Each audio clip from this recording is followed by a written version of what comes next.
Hello ট্রেনিরা, আজ আমরা lesson প্ল্যানের ব্যাপারে জানব। এই ভিডিওর উদ্দেশ্য হলো এই ভিডিওর পর আপনারা লেসন প্ল্যানের গুরুত্ব বুঝতে পারবেন, লেসন প্ল্যানের লাভ এবং লেসন প্ল্যান কিভাবে তৈরি করতে হয় সেটা শিখবেন। তাহলে চলুন শুরু করা যাক। পাঠ পরিকল্পনার গুরুত্ব।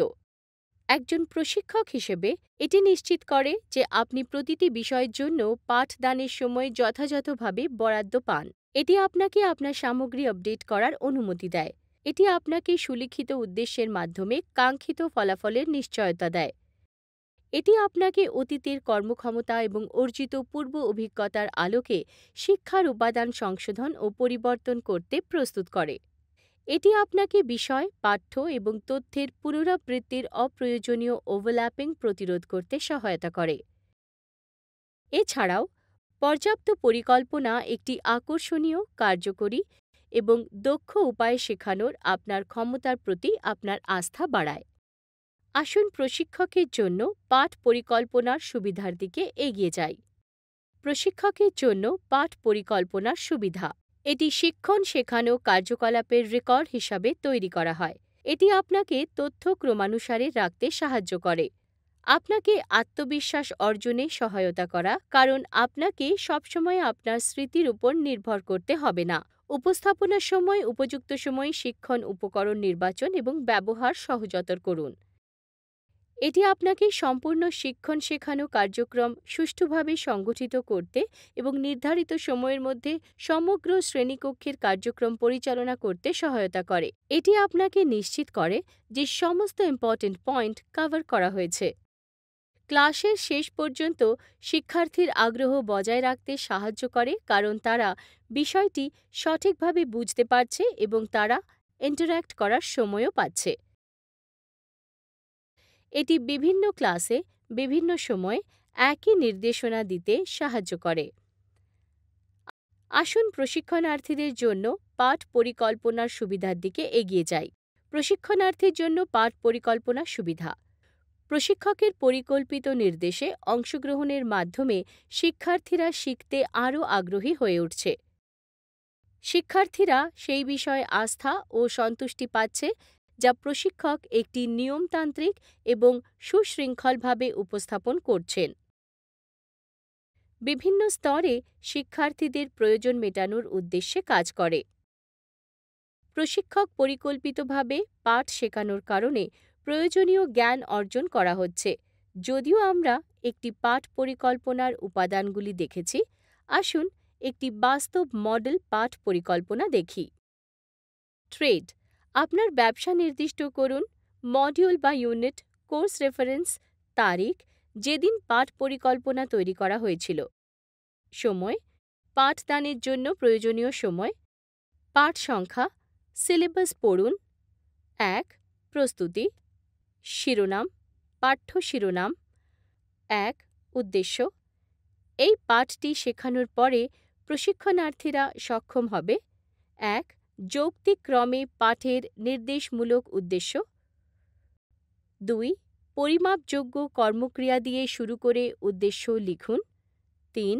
উপস্থাপনা একটি একক বসা ক্লাসের জন্য খুব দীর্ঘ বা খুব ছোট হওয়া উচিত নয়। কমপক্ষে ২টি উদ্দেশ্য এবং সর্বাধিক ৪টি উদ্দেশ্য লিখুন। ২.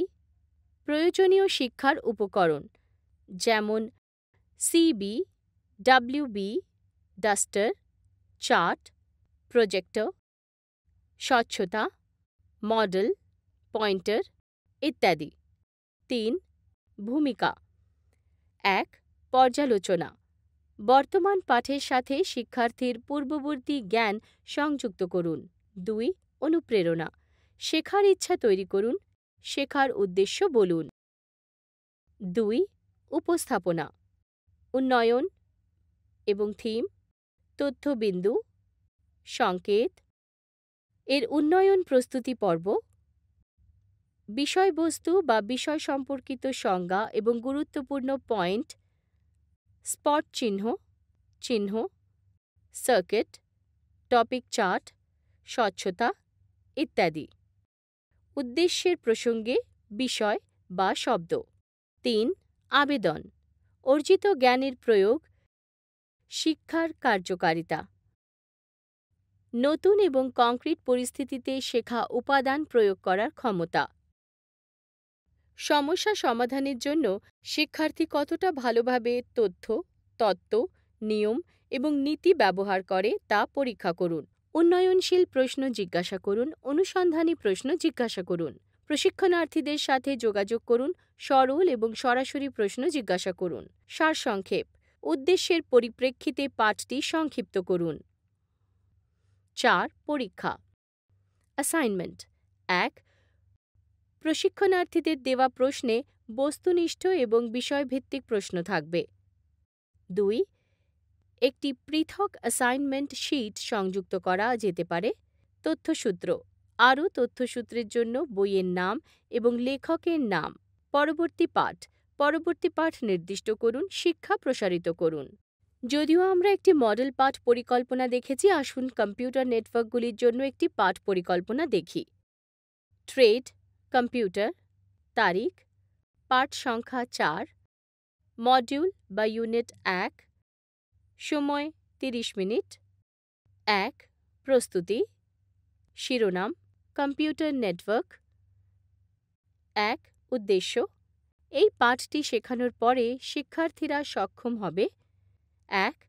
কম্পিউটার নেটওয়ার্ক সংজ্ঞায়িত করতে। 2. নেটওয়ার্ক প্রোটোকল ব্যাখ্যা করতে। 3. বিভিন্ন ধরনের নেটওয়ার্ক ব্যাখ্যা করতে। 4. নেটওয়ার্ক টপোলজি বর্ণনা করতে। 2. শিক্ষণ সহায়ক: প্রয়োজনীয় শিক্ষা উপকরণ, কম্পিউটার মাল্টিমিডিয়া, প্রজেক্টর, স্ক্রিন ইত্যাদি। 3. ভূমিকা: এ. পর্যালোচনা, প্রোগ্রামিং। বি. প্রেরণা: নেটওয়ার্ক বিভিন্ন স্থান থেকে কম্পিউটারকে সংযুক্ত করে। 2.